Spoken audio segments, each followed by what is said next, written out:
மூணாவது கஷ்டம் எப்படின்னு கேட்டால், புத்தருடைய அந்த கோயில் முழுக்க தங்க காசு இறஞ்சி கிடக்குது. தங்கம், வைரம், அந்த நாட்டோட காஸ்ட்லியான அந்த நாணயங்கள் அதெல்லாம் கீழே அப்படி அப்படியே கிடக்குது, எல்லா இடத்துலையும் கிடக்குது.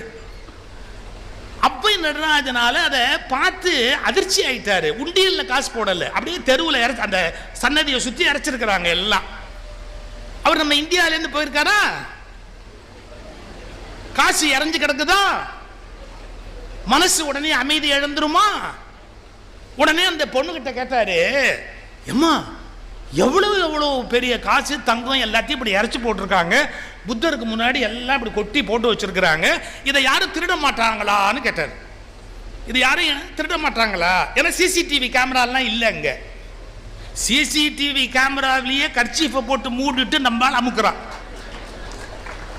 இன்னும் சிசிடிவி கேமராவையே திருடிக்கிட்டு போடுறான்.